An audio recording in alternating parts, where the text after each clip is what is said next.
Hello दोस्तों, शिक्षा YouTube channel में आप सभी का स्वागत है। आज हम बात करेंगे संविधान निर्माण की प्रक्रिया के बारे में और जानेंगे कि भारतीय संविधान निर्माण का कार्य कैसे आरंभ हुआ और कैसे उस समय हमारे भारतीय नेता बहुत ही समझदारी से फैसला लेते थे, जिससे देश को जल्द ही आजाद कराने में सफल हुए। बात करते हैं 1939 में जब द्वितीय विश्व युद्ध स्टार्ट होता है, तो उस समय भारत में वायसराय रहे लॉर्ड लिथगो, जो बिना किसी भारतीय नेता से पूछे ही भारत को द्वितीय विश्व युद्ध में सम्मिलित करने की घोषणा कर देते हैं।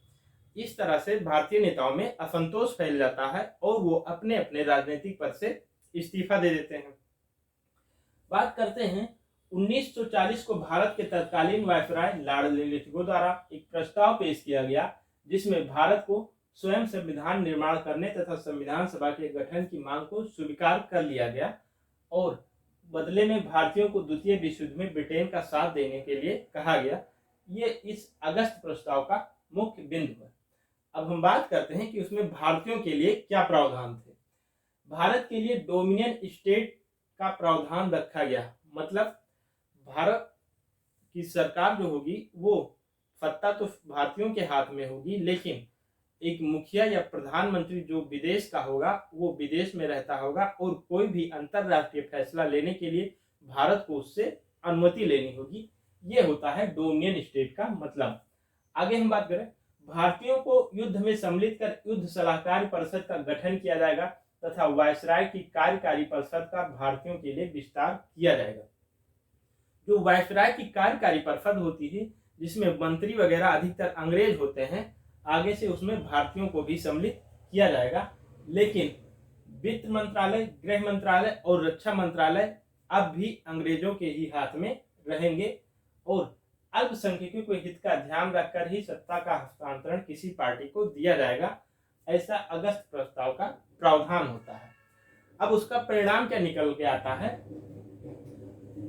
वर्ष 1940 में वर्धा नागपुर में कांग्रेस अधिवेशन में डोमिनियन स्टेट की जगह पूर्ण स्वराज की मांग करते हुए कांग्रेस ने इस प्रस्ताव को अस्वीकार कर देती है और मुस्लिम लीग ने भी इस प्रस्ताव को यह कहकर खारिज कर दिया कि इसमें उनकी मांग अलग राष्ट्र पाकिस्तान को सम्मिलित नहीं किया गया और बिना भारतीयों से पूछे ही भारत को युद्ध में सम्मिलित करने की घोषणा कर दी गई।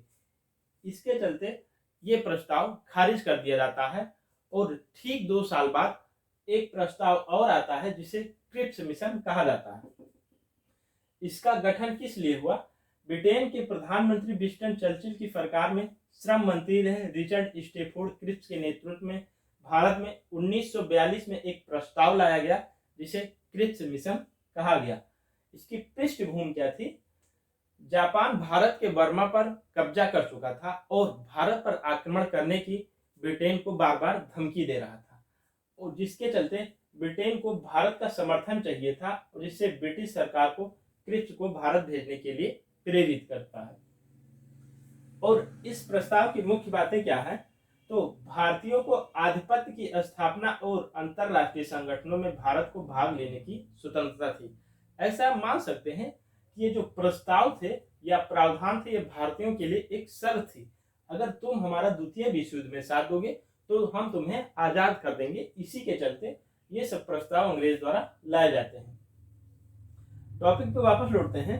भारतीय आधिपत्य की स्थापना और अंतरराष्ट्रीय संगठनों में भारत को भाग लेने की स्वतंत्रता होगी।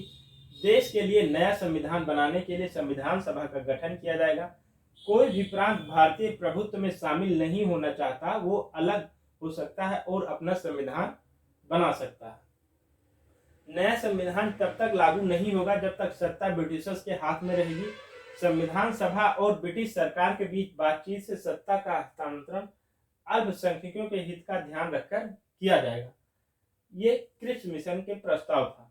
अब उसमें हम बात करते हैं कि इसमें कांग्रेस और मुस्लिम लीग की क्या क्या प्रतिक्रिया रही। कांग्रेस ने अलग अलग यूनियन प्रांत बनाने के खिलाफ थी और रक्षा की हिस्सेदारी में कमी बताई और गवर्नर जनरल की शक्ति को बनाए रखने के खिलाफ थी।